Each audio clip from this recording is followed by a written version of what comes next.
Viewers welcome back in our programme. Leader ਸਾਹਿਬ ਹੁਣ ਸਾਡੇ ਦਰਸ਼ਕਾਂ ਨੂੰ ਦੱਸੋ ਅੱਜ ਦੇ ਦਿਨ ਦੀ ਇਤਿਹਾਸਕ ਅਹਿਮੀਅਤ। ਸਿੱਖ ਇਤਿਹਾਸ ਦੇ ਹਵਾਲੇ ਨਾਲ 1839 'ਚ ਮਹਾਰਾਜਾ ਰਣਜੀਤ ਸਿੰਘ ਦੀ ਮੌਤ ਤੋਂ 3 ਮਹੀਨੇ ਦੇ ਬਾਅਦ ਹੀ ਡੋਗਰਿਆਂ ਨੇ ਆਪਣਾ ਸਾਜ਼ਿਸ਼ੀ ਜਿਹੜਾ ਪ੍ਰੋਗਰਾਮ ਸੀ ਉਹ ਸ਼ੁਰੂ ਕਰ ਦਿੱਤਾ ਔਰ 3 ਮਹੀਨੇ ਬਾਅਦ ਖੜਕ ਸਿੰਘ ਜਿਹੜਾ ਮਹਾਰਾਜਾ ਬਣਿਆ ਸੀ ਉਸ ਦਾ ਪ੍ਰਾਈਮ ਮਿਨਿਸਟਰ ਮੁੱਖ ਵਜ਼ੀਰ ਜਿਹੜਾ ਚੇਤ ਸਿੰਘ ਬਾਜਵਾ ਉਸ ਨੂੰ ਧਿਆਨ ਸਿੰਘ ਨੇ ਅੰਦਰ ਵੜ ਕੇ ਖੜਕ ਸਿੰਘ ਦੇ ਸਾਹਮਣੇ ਧੂ ਕੇ ਆਪਣੀ ਤਲਵਾਰ ਦੇ ਨਾਲ ਉਸ ਦਾ ਕਤਲ ਕੀਤਾ ਔਰ ਇਵੇਂ ਘਰੇਲੂ ਖਾਨਾ ਜੰਗੀ ਦਾ ਜਿਹੜਾ ਮਾਹੌਲ ਸੀ ਉਸ ਦੀ ਸ਼ੁਰੂਆਤ ਹੋਈ ਜੀ। 1968 ਦੇ ਵਿੱਚ ਅੱਜ ਦੇ ਦਿਨ ਕਿਉਂਕਿ ਮਾਸਟਰ ਸਿੰਘ ਔਰ ਜਾ ਚੁੱਕੇ ਸੀ ਇਸ ਸੰਸਾਰ ਤੋਂ, ਦੋਨੋਂ ਅਕਾਲੀ ਦਲ ਮਾਸਟਰ ਅਕਾਲੀ ਦਲ ਸੰਤ ਅਕਾਲੀ ਦਲ ਆਪਸ ਦੇ ਵਿੱਚ ਜਿਹੜੇ ਨੇ ਇਕੱਠੇ ਹੋਏ ਔਰ ਉਹਨਾਂ ਦਾ ਜਿਹੜਾ ਅਕਾਲੀ ਦਲ ਦਾ ਸਾਂਝਾ ਨਿਸ਼ਾਨਾ ਰੱਖਿਆ ਗਿਆ ਉਹ ਸੋਵਰਨਿਟੀ ਸੀ, ਪ੍ਰਭੂ ਸੱਤਾ ਸੀ ਔਰ ਉਸ ਨੂੰ ਸਰਦਾਰ ਕਪੂਰ ਸਿੰਘ ਨੇ ਉਸ ਡਾਕੂਮੈਂਟ ਨੂੰ ਡਰਾਫਟ ਕੀਤਾ। ਇਹ ਵੱਖਰੀ ਗੱਲ ਹੈ ਬਾਅਦ 'ਚ ਸੰਤ ਅਕਾਲੀ ਦਲ ਔਰ ਦੂਸਰੇ ਮੁੱਕਰ ਗਏ ਔਰ ਸਰਦਾਰ ਕਪੂਰ ਸਿੰਘ ਨੂੰ ਉਹਨਾਂ ਨੇ ਪਾਰਟੀ 'ਚੋਂ ਕੱਢ ਦਿੱਤਾ ਕਿ ਜੀ ਇਹ ਸਿੱਖ ਹੋਮਲੈਂਡ ਕਹਿੰਦਾ, ਹਾਲਾਂਕਿ ਉਸਦਾ ਜਿਹੜਾ ਆਪਸੀ ਇਕੱਠੇ ਹੋਣ ਦਾ ਬੇਸਿਕ ਡਾਕੂਮੈਂਟ ਸੀ ਉਹ ਹੈ ਹੀ ਸਿੱਖ ਹੋਮਲੈਂਡ ਦੇ ਉੱਤੇ ਸਹਿਮਤੀ ਸੀ ਜੀ। 1984 'ਚ ਜੂਨ 84 'ਚ ਫੌਜ ਦਰਬਾਰ ਸਾਹਿਬ ਆਈ ਔਰ ਅੱਜ ਦੇ ਦਿਨ ਤੱਕ ਆਲਮੋਸਟ ਇਹ ਸਾਰੇ ਹੀ ਮਹੀਨੇ ਜੂਨ ਜੁਲਾਈ ਅਗਸਤ ਸਤੰਬਰ ਦਰਬਾਰ ਸਾਹਿਬ ਉਹਨਾਂ ਦੇ ਕਬਜ਼ੇ 'ਚ ਰਿਹਾ। ਅੱਜ ਦੇ ਦਿਨ ਉਹ ਦਰਬਾਰ ਸਾਹਿਬ 'ਚੋਂ ਨਿਕਲੇ ਪਰ ਬਾਹਰ ਉਹਨਾਂ ਨੇ ਆਪਣੀਆਂ ਪੋਸਟਾਂ ਬਣਾ ਲਈਆਂ ਔਰ ਹਰ ਆਏ ਗਏ ਦੀ ਤਲਾਸ਼ੀ ਲੈ ਕੇ ਉਹਨੂੰ ਹਰਾਸ ਕਰਦੇ ਰਹੇ। ਵਰਲਡ ਹਿਸਟਰੀ ਦੇ ਹਵਾਲੇ ਨਾਲ ਕੋਲੰਬਸ ਦਾ ਫਲੀਟ 480 ਮਾਈਲਸ ਪੋਰਟੋ ਰੀਕੋ ਤੋਂ ਅੱਜ ਦੇ ਦਿਨ ਪਹੁੰਚਿਆ 1492 'ਚ। 1860 'ਚ ਪਹਿਲੀ ਵਾਰ ਜਿਹੜਾ ਟੈਲੀਗ੍ਰਾਫ ਲਿੰਕ ਹੈ ਲਾਸ ਏਂਜਲਸ ਔਰ ਸੈਨ ਫਰਾਂਸਿਸਕੋ 'ਚ ਇਹ ਐਸਟੈਬਲਿਸ਼ ਹੋਇਆ। 1871 'ਚ ਸ਼ਿਕਾਗੋ 'ਚ ਇੱਕ ਭਿਆਨਕ ਅੱਗ ਲੱਗੀ ਜਿਹੜੀ 3.5 ਮੀਲ ਤੱਕ ਉਹਨੇ ਸਭ ਕੁਝ ਸਾੜ ਕੇ ਸਵਾਹ ਕਰ ਦਿੱਤਾ ਔਰ ਸੈਂਕੜਿਆਂ ਲੋਕ ਮਾਰੇ ਗਏ। 1912 'ਚ ਮੌਂਟੀਨੇਗਰੋ ਨੇ ਜਿਹੜੀ ਹੈ ਟਰਕੀ ਦੇ ਖਿਲਾਫ ਜੰਗ ਦਾ ਐਲਾਨ ਕੀਤਾ ਔਰ ਉਸ ਤੋਂ ਫਸਟ ਵਰਲਡ ਵਾਰ ਦੀ ਸ਼ੁਰੂਆਤ ਹੋਈ।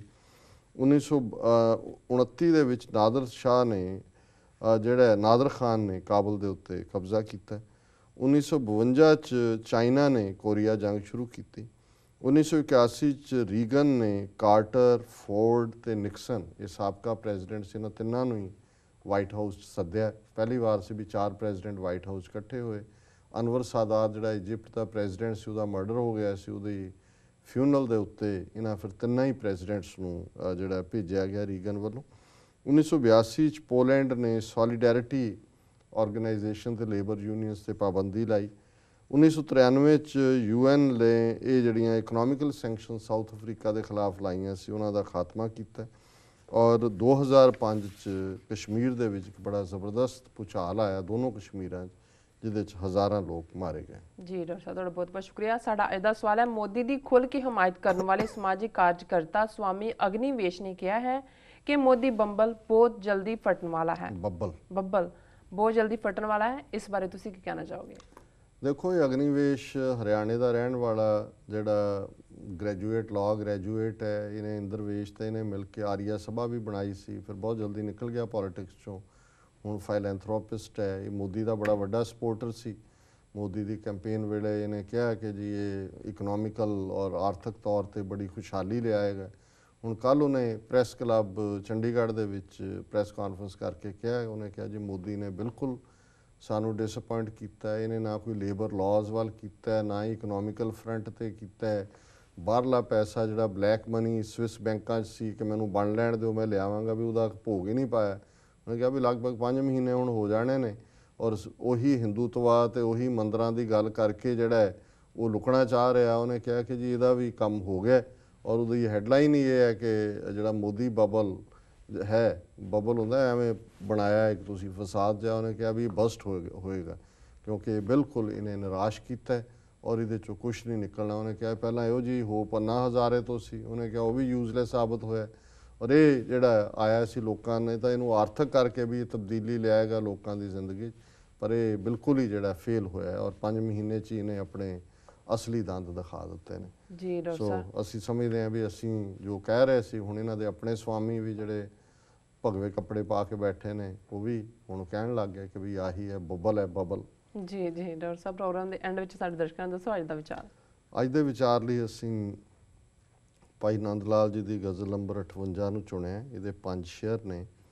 और ਇਹਦਾ मूल पाठ है फारसी च, माँ बंदाए इश्केम खुदारा ना शना सेम, दुशनाम ना दानेम द्वारा ना शना सेम, आशफता ए आनेम क्यू आशफता ए मास्त, माँ शाह ना दानेम सदा रा ना शना सेम, ई चू गैरे तो कस नेस्त बाह तहकीक दरी, ई तफरकाए माओ शमारा ना शना सेम, सर पाशुदा पा परशुदा दर राहे मोहब्बत, गोएम वा लेकिन सरो पा रा ना शना सेम।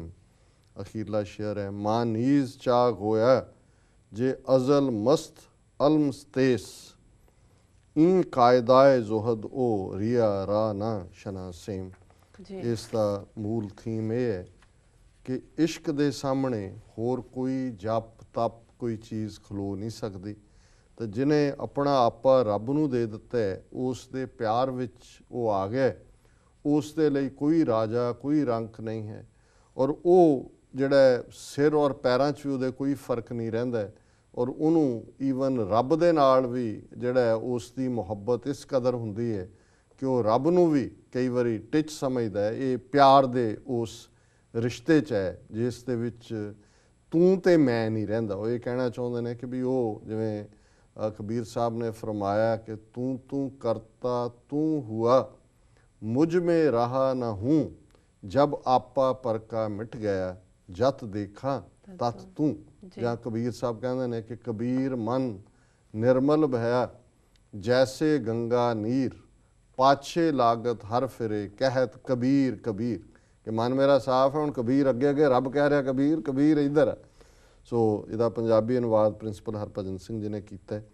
ਸਾਨੂੰ ਲਗਨ ਇਸ਼ਕ ਦੀ ਲੱਗੀ ਜਿਸ ਰੱਬ ਦੀ ਸੂਝ ਨਾ ਗਵਾਈ, ਕੌੜੇ ਮਿੱਠੇ ਬੋਲਾਂ ਸੰਧਾ ਸਾਨੂੰ ਇਲਮ ਨਾ ਕਾਈ, ਅਸੀਂ ਹਾਂ ਆਸ਼ਿਕ ਉਸ ਮਾਹੀ ਦੇ ਜੋ ਨਿਤ ਸਾਨੂੰ ਚਾਹੇ, ਪ੍ਰੀਤ ਰੀਤ ਵਿੱਚ ਰੰਗ ਤੇ ਰਾਣਾ ਇੱਕ ਰੂਪ ਹੋ ਜਾਵੇ, ਹੁਣ ਇੱਥੇ ਉੱਥੇ ਹਰ ਥਾਂ ਪ੍ਰੀਤਮ ਦਿਸੇ ਤੂੰ ਹਰ ਵਿਹੜੇ, ਮੈਂ ਤੇ ਤੂੰ ਦੇ ਮਿਟ ਗਏ ਮੇਰੇ ਸਾਰੇ ਝਗੜੇ ਝੇੜੇ, ਪ੍ਰੇਮ ਪੰਧ ਵਿੱਚ ਕੰਮ ਪੈਰਾਂ ਦਾ ਸਿਰ ਨੇ ਸਿਰ ਤੇ ਛਾਇਆ, ਇਸੇ ਕਾਰਨ ਫਰਕ ਦੋਹਾਂ ਵਿੱਚ ਮੈਨੂੰ ਨਜ਼ਰ ਨਾ ਆਇਆ, ਗੋਇਆ ਵਾਂਗੂ ਮੁੱਢ ਤੋਂ ਦਾਤਾ ਤੇਰੇ ਹਾਂ ਦੀਵਾਨੇ, ਤਾਈਏ ਜਪੋਂ ਤਪੋਂ ਪਾਖੰਡੋਂ ਰਹਿੰਦੇ ਹਾਂ ਬੇਗਾਨੇ, ਗੋਇਆ ਵਾਂਗੂ ਮੁੱਢ ਤੋਂ ਦਾਤਾ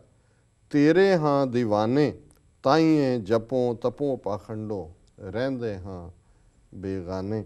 ਕਿ ਤੇਰੀ ਦੀਵਾਨਗੀ ਹੈ, ਤੇਰਾ ਇਸ਼ਕ ਹੈ, ਤੇਰਾ ਪਿਆਰ ਹੈ, ਕੌੜੇ ਬੋਲ ਵੀ ਤੇਰੇ ਮਿੱਠੇ ਵੀ ਤੇਰੇ, ਅਸੀਂ ਪ੍ਰੀਤ ਵਿੱਚ ਜਿਹੜੇ ਆ ਉਹ ਸਰਸ਼ਾਰ ਹੈ, ਹਰ ਥਾਂ ਤੂੰ ਹੀ ਮੇਰਾ ਪ੍ਰੀਤਮ ਮੈਨੂੰ ਦਿਸਦਾ ਹੈ, ਮੈਂ ਤੇ ਤੂੰ ਕੋਈ ਨਹੀਂ। ਤੇ ਇਸ ਪ੍ਰੇਮ ਪੰਧ ਵਿੱਚ ਜਿਹੜਾ ਪੈਰਾਂ ਦਾ ਕੰਮ ਹੈ ਉਹ ਵੀ ਸਿਰ ਨੇ ਚੁੱਕ ਲਿਆ, ਇਸ ਲਈ ਸਾਨੂੰ ਆਪਣੇ ਵਜੂਦ ਦੇ ਵਿੱਚ ਤੇਰੇ ਤੋਂ ਬਿਨਾਂ ਹੋਰ ਕੋਈ ਵੀ ਨਜ਼ਰ ਨਹੀਂ ਆਉਂਦਾ। ਸੋ ਇਹ ਅੱਜ ਦਾ ਵਿਚਾਰ ਹੈ ਜੀ। ਡਾਕਟਰ ਸਾਹਿਬ ਇਸ ਦੇ ਨਾਲ ਆਪਣੇ ਵਿਊਅਰਸ ਕੋਲੋਂ ਲੈਣੇ ਇਜਾਜ਼ਤ। ਵਿਊਅਰਸ, ਸਾਡੇ ਪ੍ਰੋਗਰਾਮ ਦਾ ਸਮਾਂ ਇੱਥੇ ਸਮਾਪਤ ਹੁੰਦਾ। ਤੁਸੀਂ ਆਪਣੀ ਰਾਏ ਤੇ ਸੁਝਾਅ ਸਾਨੂੰ ਭੇਜਣਾ ਨਾ ਭੁੱਲਣਾ। ਸਾਡੇ ਇਸ ਪਤੇ ਤੇ sos@tv84.tv ਤੇ ਅਸੀਂ ਆਪਣਾ ਪ੍ਰੋਗਰਾਮ ਲੈ ਕੇ ਫਿਰ ਦੁਬਾਰਾ ਹਾਜ਼ਰ ਹੋਵਾਂਗੇ। ਤਦ ਤੱਕ ਲਈ ਮੈਨੂੰ ਤੇ ਡਾਕਟਰ ਸਾਹਿਬ ਨੂੰ ਆਗਿਆ ਦਿਓ ਤੇ ਬੁਲਾ ਦਿਓ ਫਤਿਹ। ਵਾਹਿਗੁਰੂ ਜੀ ਕਾ ਖਾਲਸਾ, ਵਾਹਿਗੁਰੂ ਜੀ ਕੀ ਫਤਿਹ।